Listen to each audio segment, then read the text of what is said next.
जय जय रघुवीर समर्थ. श्लोक. नमन तिचिया निजपदा, माया वाग्देवी शारदा, जया चैनी प्रवर्तती संवादा, संत महानुभाव. अर्थ. ही मूळ पुरुषाची मूळ माया आहे. तिला स्वतंत्र अस्तित्व नाही. ती मूळ पुरुषाच्या कृपेने व प्रेरणेने त्याच्या आज्ञेत, त्याच्या वेळेत व त्याच्या निर्देशित जागीच प्रकट होते.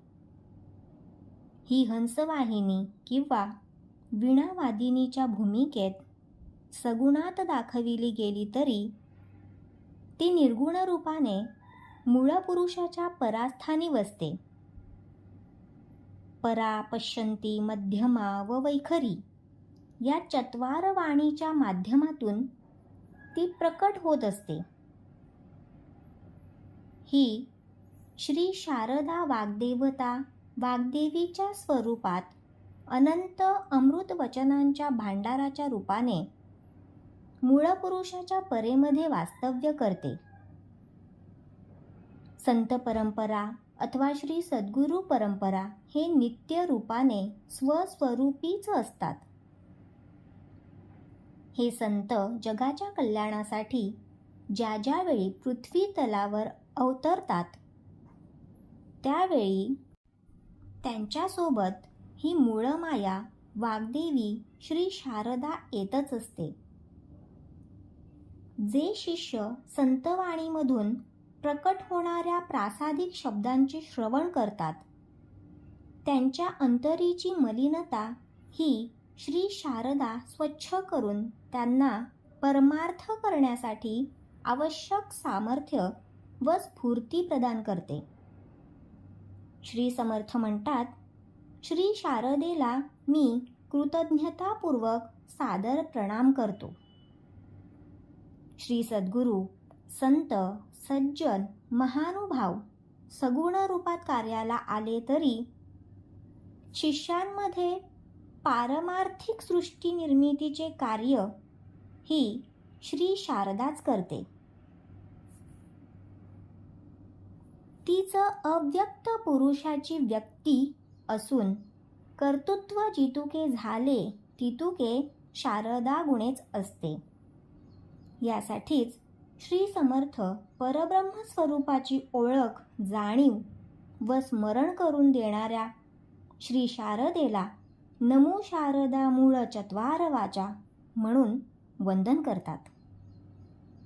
हिच्याच आधारे सर्व संत, श्री सद्गुरू, महानुभाव आपल्या शिष्यांशी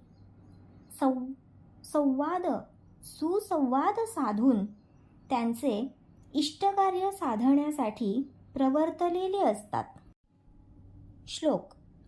आता वंदीन श्री सद्गुरू स्वामी, जेथे राहिले तोची मी, आणि निवारिली निजधामी, पाचही जेणे. अर्थ.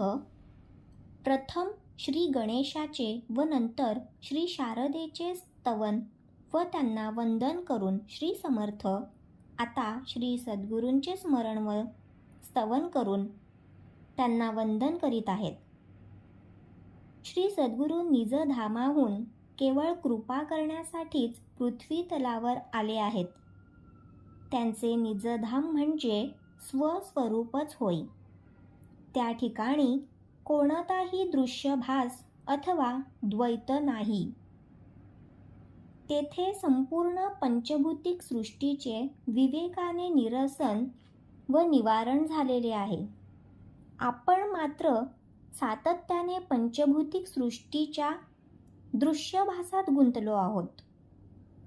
मनुष्य मीपणाच्या रूपात अडकल्यामुळे स्वतःच्या स्वरूपाची ओळख व जाणीव पूर्णपणे विसरला आहे.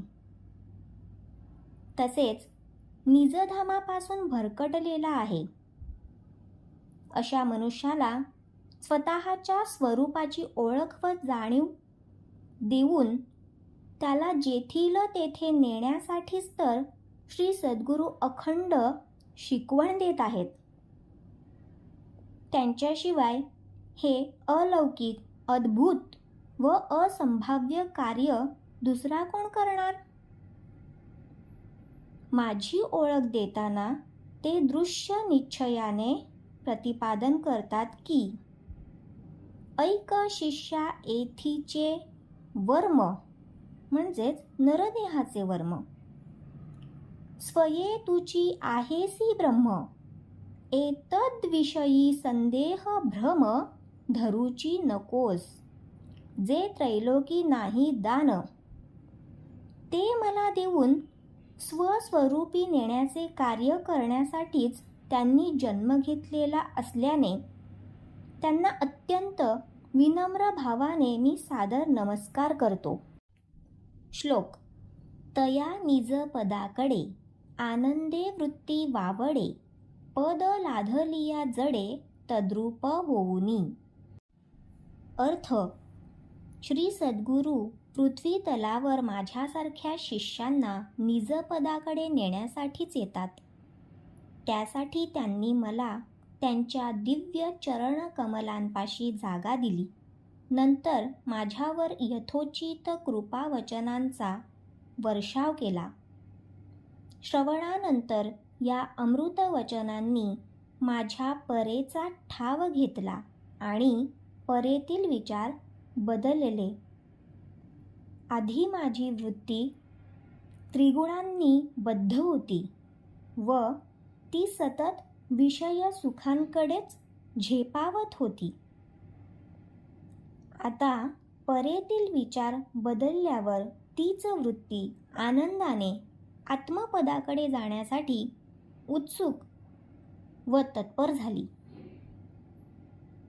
त्याच वचनांनी मला बद्धाचा मुमुक्षू करून अचूक साधना करणारा साधक केला. परिणामस्वरूप आता वृत्ती निवृत्तीकडे वळली आणि आत्मपदाचा ध्यास घेता घेता अशा अक्षय श्री सद्गुरुपदी तादात्म्य साधत आहे. जय जय रघुवीर समर्थ.